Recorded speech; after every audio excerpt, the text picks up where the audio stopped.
There's been a lot of interest in the content of this series of videos, so I'm going to continue to give as much information as I can or that I can think of. For those of you who are just kind of like new to this series, if you want to go back and look at the other videos in the series, when you see on Facebook or Instagram the hashtag Down the Ridge with Dr. Patty with an I, if you click on that or you search that in the search bar, Down the Ridge with Dr. Patty with the hashtag, it'll show you all of the videos that have that hashtag attached. So for those of you who want to rewind and watch the rest of the series, that's the best way to do it. So I'm Dr. Patty Barch. I'm a traditional naturopath, founder and owner of Naturally Unbridled Wellness and naturallyunbridled.com, where we focus on wellness solutions, not disease management. This is Down the Ridge with Dr. Patty. This is not medical advice. It's for entertainment purposes only. Nothing I say is true. Don't listen to me. Today, I'm going to talk about some of the things that we were seeing earlier in the scenario. And then maybe at the end, probably not, at the end of this video or in future videos more likely, I'll talk more about some of the things that we are seeing years into it. Excuse me. So, in the very beginning, of course, we were seeing a lot of malaise, right? People felt like crap. A lot of people, actually millions of people, had restricted activities after having their intervention, for lack of a better word. They just felt so terrible that they couldn't perform their normal functions, whether that's going to work or going to school or even just like skipping the gym, that sort of thing.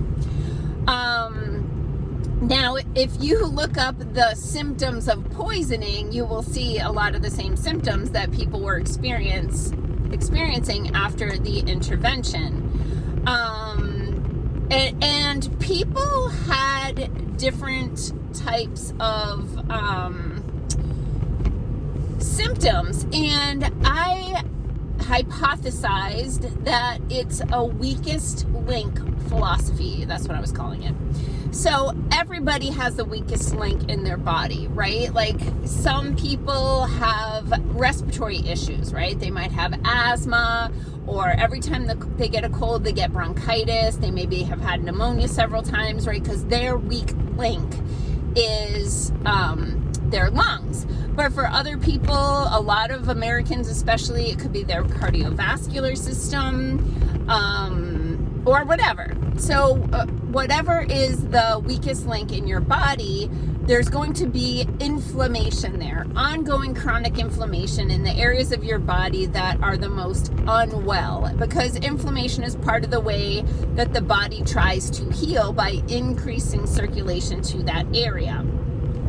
I also hypothesized that it was dependent on where a woman was in her menstrual cycle if she were to experience menstrual or fertility related issues after her intervention, because the ovulation process is an inflammatory process, as is just before menstruation begins, before bleeding starts, there's another inflammatory process to pop off the corpus luteum in the ovary. And so if you were in a phase of your cycle where you had some inflammation going on, there would be increased circulation. We already know there was affinity for those tissues.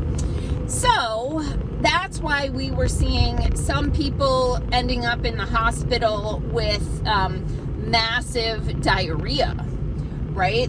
I have a client whose husband almost died from the diarrhea that he developed after his JJ. And so depending on what you have going on, you may experience different types of symptoms. And remember, like caveat, like the batch matters. But one of the things we were seeing early on were bleeding disorders. And this was really kind of fascinating and perplexing to even people in the medical field, because in the same patient, they were seeing a combination of clotting and bleeding. So, which is really difficult for them to treat, because the way you would treat clots is the opposite of the way you would treat hemorrhaging, and they were seeing both in the same patients.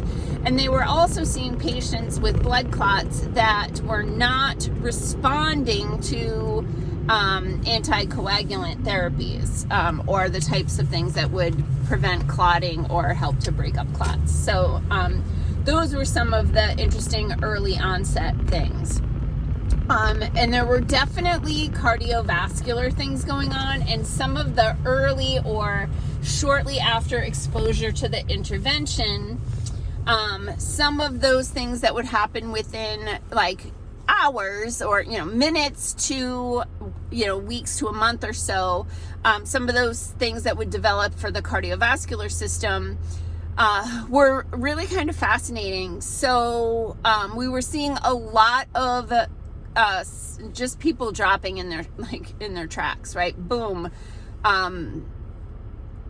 Like I was waking up dead, or they were just out doing their thing and they were dying. A lot of young people, a lot of athletes. We saw on Monday Night Football or New Year's Day or whatever it was, football, we saw, a young, fit NFL football player collapse on the field, and they're like, oh, that's just, commotio cordis or whatever they're saying. But like, fine. But that is a really weird thing to happen. It's when the heart takes a concussion at a specific point in the beating pattern that throws off the pattern. You get an arrhythmia, and then you get the person can have cardiac arrest, or their heart stops beating. So, okay, if you want to say that the guy in the NFL had that, fine. But prior to the creation of these interventions, had you ever seen that before? And paying attention to the world and to society, although a lot of this was definitely swept under the rug, we were seeing young athletes, young kids, high school basketball players, high school football players, high school soccer players, just dropping dead at practice or at a meet. And to some degree, this is still going on. It's absolutely devastating. But, in clinical research, everything is guilty until proven innocent. Whenever anyone in a study group dies or has some kind of symptom or presents with a condition, you always, in an experimental model, have to assume that the intervention is what caused the problem unless you can disprove that. You can prove that it wasn't that. Like, okay, if someone in the experimental group dies in a car crash, you can say, okay, it wasn't the intervention. They just died in a car crash. But have you disproven that the intervention didn't cause the car crash? Like, did they have a cerebrovascular event, like a stroke or an aneurysm? Aneurysms were another thing that went off the charts. People started blowing out arteries left and right.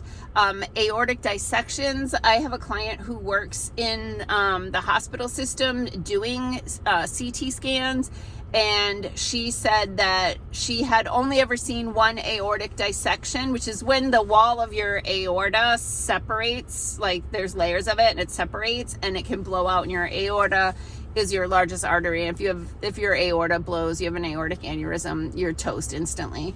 And she had only ever seen one prior in her career, and since the interventions hit the market, she had seen, this was maybe 2 years ago we had this conversation, she had seen like 9 or 10 in the past few months. Like, they were rampant.